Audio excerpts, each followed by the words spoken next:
پتا چلے غوث پاک کے مرید بننے کا فائدہ کتنا۔ شیخ عبد الجبار فرماتے ہیں حضرت غوث پاک کے بیٹے ہیں۔ کتنی اولاد تھی غوث پاک کی؟ ماشاءاللہ 49۔ کتنی؟ 49 اولادیں۔ دنیا بھر میں ایسے ہی تو نہیں نا سلسلہ پھیلا ہوا۔ آپ تو کہتے ہیں بچے 2 ہی اچھے، ٹھیک ہے، لگے رہو تسی اپنی مرضی تھے، نبی کی امت بڑھاؤ گے خود کو بھی فائدہ ہوگا اور ملک ملت کو بھی فائدہ ہو۔ وہ فرماتے ہیں میری والدہ گھر کے اندر آتی تو انہیں ایک کونے میں نور چمکتا دکھائی دیتا، یہ نور چاندنی کی طرح ہوتا۔ ایسے ہی ایک اور روایت کے ایک شخص بغداد سے آیا، یعنی گھر والوں کو بھی نورانیت نظر آتی تھی۔ اب جو بات سنانی ہے وہ سنو، محبت سے سنو، فتوے والے نہ سنیں، دوسرے سنیں، دل والے سنیں۔ ایک شخص آیا، حضرت میں نے خواب میں اپنے باپ کو دیکھا، میرے باپ کی وفات ہو گئی ہے، میں نے اس کو عذاب میں دیکھا۔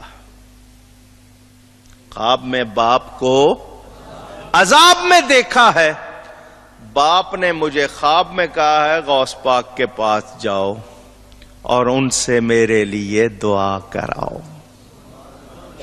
میرے لیے بولو، ولی مشکل کشا ہیں یا نہیں؟ دافع البلا ہیں یا نہیں؟ کس نے بنایا؟ اللہ۔ حضرت میں آپ کی خدمت میں آیا ہوں۔ فرمایا کیا تمہارا باپ میرا مرید تھا؟ اس نے کہا نہیں۔ فرمایا کیا اس نے مجھ سے خلافت لی؟ نہیں۔ کبھی اس نے میرے پیچھے نماز پڑھی؟ نہیں۔ وہ تو سستیاں تھی زندگی میں، نماز کی دوسری چیزوں کی سستیاں ہی تو تھیں۔ آپ نے گردن جھکا لی۔ بتاؤ اس نے کبھی مجھے دیکھا؟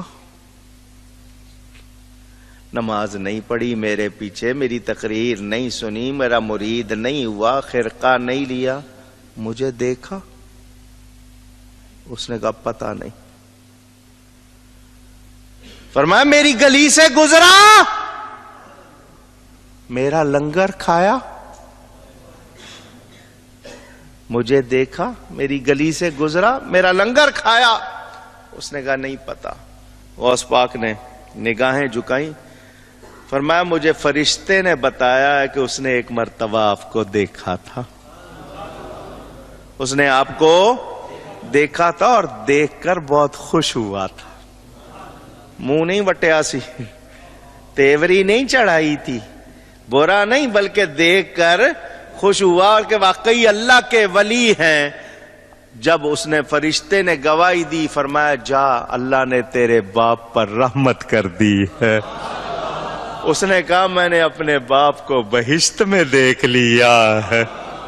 کوئی ہوگا اتنا سخی، اتنا کرم؟ اور چور آیا تھا چوری کرنے، اس کو قطب بنایا یا نہیں بنایا؟ وہ ڈوبتے ہوئے نے پکارا تھا، پار لگایا یا نہیں؟ ڈوبے ہوئے نے پکارا تھا، ان کو بھی پار لگایا یا نہیں؟ غوث پاک فرماتے ہیں میں زور کی نماز پڑھ کے اپنے حجرے میں تھا، اچانک رسول اللہ صلی اللہ علیہ وسلم تشریف لے آئے، جاگتے ہوئے، خواب میں نہیں۔ ٹکٹ نہیں مانگی تھی، آنے جانے کا خرچہ تمہارے ذمہ ہوگا، ایسی باتیں کرتے ہیں۔ جاگتے ہوئے حضور تشریف لے آئے، فرمایا یا بنی لم لا تتکلم، میں واز نہیں کرتا تھا، لوگوں کے سامنے بیان نہیں کرتا تھا۔ تو حضور نے کہا کیوں کلام نہیں کرتے؟ لوگ فرمائش کرتے ہیں۔ تو میں نے عاجزی کی، انا رجل عجمی کیف اتکلم علی فصحاء العرب، یہ لوگ صاف زبان والے عربی ہیں، میں اجمی ہوں، ان کے سامنے کیسے زبان کھولوں؟ میں نے عاجزی کی۔ حضور نے فرمایا منہ کھولو۔ میں نے منہ کھولا، حضور نے 7 مرتبہ لعاب دہن مجھے چٹایا اور فرمایا بیٹا کلام کیا کرو۔ حضور تشریف لے گئے، اس کے فوراً بعد حضرت علی آ گئے، انہوں نے بھی وہی سوال کیا، میں نے وہی جواب دیا۔ انہوں نے 6 مرتبہ لعاب دہن چٹایا۔ کتنی مرتبہ؟ فرماتے ہیں میں نے حضرت علی سے عرض کی، آپ سے پہلے نانا جان آئے تھے، انہوں نے 7 مرتبہ لعاب چٹایا، آپ نے 6 مرتبہ، 1 مرتبہ اور چٹا دیں تاکہ عدد برابر ہو جائے۔ تو حضرت علی نے کہا بیٹا مجھے معلوم ہے، میں نے ادب کی وجہ سے ایک عدد کم رکھا ہے، ہم عدد میں بھی نبی کی برابری نہیں کرتے۔ کوئی سمجھ آ رہی ہے بات؟ یہ برابری کرنے والوں کو شرم آنی چاہیے۔ حضرت علی کیا فرماتے ہیں؟ ہم عدد میں بھی نبی کی برابری نہیں کرتے۔ غوث پاک فرماتے ہیں پھر اس برکت کیا ہوئی اس لعاب دہن کی؟ اللہ نے میرے دل پر 70 دروازے علم لدنی کے کھول دیے۔ لعاب اپنا چٹایا احمد مختار نے ان کو، تو پھر کیوں کرنا ہوتا بول بالا غوث اعظم کا؟ جہاز تاجراں گرداب سے فوراً نکل آیا، وظیفہ جب انہوں نے پڑھ لیا یا غوث اعظم کا رضی اللہ عنہ۔ اندازہ کرے غوث پاک کے فیوزات، کرامات، آپ کی تبلیغ، آپ کا لقب ہے محی الدین، دین کو زندہ کرنے والے، دین کو مجدد بہت ہوئے، محی الدین صرف آپ کا لقب ہے۔ آپ نے دین کو زندہ کیا۔ کتنی اس وقت غلط باتیں لوگوں نے ڈال دی تھی، ان کو مٹایا۔ لاکھوں مرید ہیں آپ کے۔ آپ کے اس وقت، آج کل تو کہیں 10,000 جمع ہو جائے لوگ کہتے ہیں 1 لاکھ کا اجتماع، 20,000 ہو جائے تو 5 لاکھ کا اجتماع کہہ دیتے ہیں، عادت ہے نا۔ اس زمانے میں آپ کے پاس 70 ہزار کا مجمع ہوتا تھا۔ بغداد میں بیٹھ کر آپ خطاب فرماتے تھے، دوسرے شہروں کے لوگ اپنے شہروں میں بیٹھ کر سنتے تھے۔ کوئی ٹیلی کمیونیکیشن نہیں، یہ آپ کی کرامت۔ اور وہ لکھتے تھے، جب واپس آ کے یہاں کے لکھے ہوئے سے ملاتے تھے، کوئی فرق نہیں ہوتا تھا۔ ان کا فیضان کتنا، ان کی شان کتنی، ان کا درجہ کتنا، اللہ ان پر کروڑوں رحمتیں فرمائے۔ نہیں سوچا ابھی تقریر میں نے صرف شروع کی، 3 گھنٹے ہو گئے، حالانکہ اتنا نہیں کرنا تھا۔ ابھی قصیدہ شریف پڑھنا ہے، ختم پڑھنا ہے، بس آخری بات، پھر ہم کیونکہ صبح چھٹی نہیں ہے میں آپ کو زیادہ دیر نہیں جگاتا۔ سنو، غوث اعظم رضی اللہ تعالی عنہ محبوب سبحانی ہے۔ کیا ہے؟ اونچی، اللہ کے پیارے۔ مجھے میرے پیر و مرشد نے یہ بات سنائی تھی۔ 2 محبوب ہوئے، ویسے تو اور بھی ہوئے ہیں لیکن 2 محبوب خاص طور پر، ایک محبوب سبحانی، ایک محبوب الہی۔ محبوب سبحانی لقب غوث پاک کا، محبوب الہی لقب حضرت خواجہ نظام الدین کا۔ وہ فرماتے ہیں آج بھی حضور صلی اللہ علیہ وسلم کا نورانی دربار لگتا ہے، یہ دونوں حضور کے دائیں بائیں بیٹھتے، اتنے پیارے ہیں یہ دونوں، ایک دائیں طرف ایک بائیں طرف، آج بھی بیٹھتے ہیں سرکار کے۔ بڑا درجہ، بڑا مقام ہے۔ بغداد شریف میں آپ کا روضہ انور، وہاں پر بھی ساری دنیا، حالانکہ جنگ چھڑی ہوئی ہے لیکن دنیا بھر سے لوگ آئے ہیں۔ وہاں بھی 11ویں رات کو منائی گئی، بڑی رات، آج وہاں 11ویں تھی چاند کے حساب سے، ہمارے ہاں صبح۔ نماز غوثیہ خود حضرت نے تعلیم فرمائی ہے، بس یہ سن لو، کل کا دن ہے، ویسے تو آپ روز پڑھ سکتے ہو لیکن یہ غوث پاک نے ایک نماز سکھائی ہے، پڑھنی اللہ کے لیے، پڑھنی طریقہ غوث پاک کا۔ فرماتے ہیں جب اللہ تعالیٰ سے کوئی سوال کرو اس وقت تم میرے متعلق بارگاہ ایزدی میں سوال کیا کرو، جو مصیبت اور تکلیف میں مجھے پکارتا ہے میرا نام لیتا ہے اللہ کی بارگاہ میں، اس کی تکلیف دور ہو جاتی ہے۔ فرمایا جو شخص مجھے وسیلہ بنا کر دعا کرتا ہے اللہ میرے وسیلے سے اس کی مشکل حل کر دیتا ہے۔ فرمایا جو کسی کو جائز حاجت ہو، کسی کی مراد ہو، وہ 2 نفل پڑھے نماز حاجت۔ اس کا نام ہے نماز غوثیہ. 2 رکعت، ہر رکعت میں سورہ فاتحہ کے بعد 11 مرتبہ سورہ اخلاص قل هو اللہ. کتنی مرتبہ؟ 2 رکعتیں پڑھنی ہیں. وہی طریقہ نماز کا، صرف 11 مرتبہ قل هو اللہ شریف. جب 2 رکعتیں ہو جائیں تو پھر 11 مرتبہ درود شریف پڑھیں. کتنی مرتبہ؟ اور بغداد کی طرف 11 قدم چلے.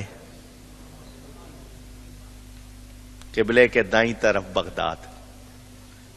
جہاں بھی گھر میں کہیں نماز پڑھو گے بالکل دائیں طرف، سیدھا آپ کا منہ مکے کی طرف، تھوڑا سا ترچھا کریں گے تو مدینے کی طرف، پورا دائیں طرف جائیں گے تو سمت بھی بتا دی آپ کو. ورنہ آپ کو شوق ہو ایٹلس نکال لینا، نقشہ آپ کے پاس، گوگل تو ہے ہی نا.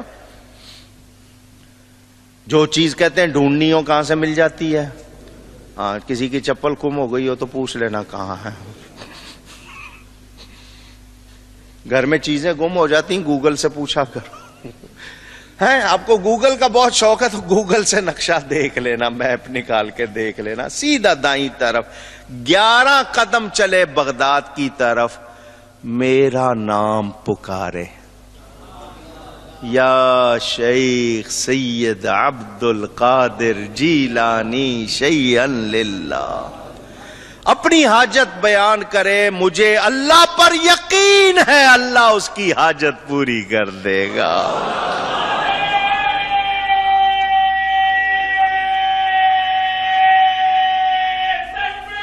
اللہ اکبر. یا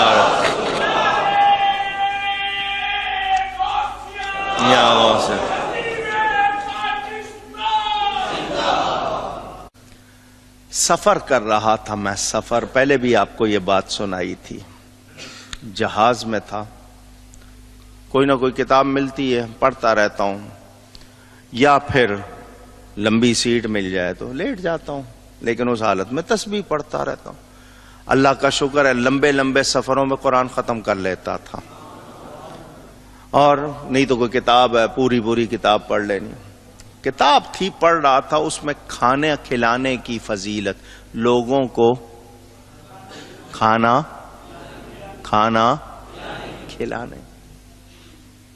آپ تو کھانا چھیننے کی بات کرتے ہیں نا، میں اس کا کیسے کاٹ کر دوں. کھانا کھلانے، اس میں غوث پاک کا ایک ملفوظ کیا کہتے ہیں آپ نے کہیں بیان کیا ہوگا، جس نے لکھ لیا وہ ملفوظ ہو گیا. ملفوظ آیا کہ غوث پاک رضی اللہ تعالی عنہ سے کسی نے کہا کہ آپ کو ساری دنیا کی دولت دے دی جائے، ساری دنیا کی دے دی جائے، اور آپ سے کہا جائے کوئی ایک خواہش کرو، کوئی ایک خواہش کرو، تو آپ کیا خواہش کریں گے؟ شکر ہے ہم سے نہیں پوچھ لیا کسی نے، ورنہ ہمارا جو حال ہے. غوث پاک نے بھی یہ نہیں کہا کہ بھئی ایک خواہش ساری دنیا کی دولت، ذرا سوچنے دو. نہیں، آپ نے فوراً فرمایا اگر ایسا ہو تو میں لوگوں کو کھانا کھلاؤں گا. اگر ایسا ہو تو میں لوگوں کو کیا کھلاؤں گا؟ کھانا کھلاؤں گا. ملفوظ ختم ہو گیا. لکھنے والے نے دیکھیں غوث پاک بھی یہی کہہ رہے ہیں، ان کا مطلب اسی پر تھا. کتاب میں نے بند کر دی، میرا دماغ اٹک گیا کہ یہ چیز تو ممکن نہیں تھی. اگر غوث پاک کو ساری دنیا کی دولت دے بھی دیتے تو مخلوق کہاں ہے، کتنی بکھری ہوئی، ہر ایک کی غذا ایک جیسی نہیں، مختلف غذا. چلو تمام انسان بھی ایک جگہ نہیں ہے، اور سب کو جمع کرنا، کہیں دن کا وقت ہے کہیں رات کا وقت ہے، بظاہر یہ کارخانہ قدرت ہے، چلو ایک وقت کھلا دیں 2 وقت کھلا دیں، یہ تو ممکن نہیں ہے ساری دنیا کی دولت سے سب کا کھانا مستقل. تو لیکن انہوں نے اپنی خواہش بیان کر دی. ان کا لقب ہے محبوب سبحانی، اور جو محبوب ہوتا ہے اس کی خواہش تو ٹالی نہیں جاتی. یہ میرے دماغ میں چلنا شروع ہو گیا کہ غوث پاک کے اس کا مطلب. میں نے غوث پاک کی روح سے مدد مانگی، مجھے سمجھائیں. اپنی یہ بات مجھے سمجھائیں. انہوں نے سینہ کھول دیا, بات سمجھ آ گئی کہ وہ محبوب ہیں. انہوں نے خواہش بیان کر دی اور محبوب کی خواہش ضرور پوری ہوتی ہے. اللہ نے گویا کیا فرمایا, پیارے خواہش تو نے ظاہر کی ہے, پوری میں کروں گا. تو اپنی قبر میں آرام کر رہا ہوگا, پوری دنیا کو 11ویں کے نام پر کھانا میں کھلاؤں گا.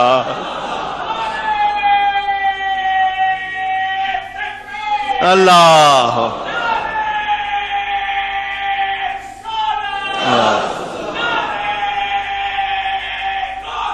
یا غوث.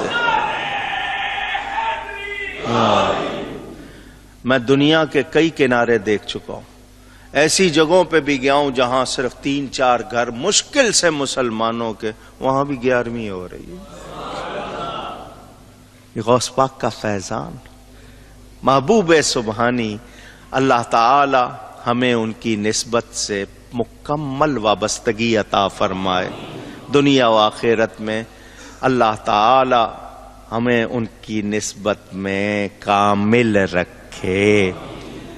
صبح ہو سکے تو اپنے اپنے گھر میں جو کھانا پکاؤ گے, نہیں بھی کوئی الگ سے چیز اگر نہیں ہے کوئی بات نہیں پکانا تو اتنی سی چینی لے لینا, 1 گلاس پانی رکھ لینا, ختم غوثیہ گھر میں پڑھ لینا, 11ویں ہو جائے گی. کسی کو نہ کھلا سکو خود کھا لینا, 11ویں ہو جائے گی. پڑھنا ضرور, ختم غوثیہ آتا ہو تو ضرور پڑھنا. ابھی میرے ساتھ مل کے تھوڑا سا پڑھ لیں, پھر ہم قصیدہ شریف پڑھیں گے اور اس کے بعد پھر صلاۃ و سلام.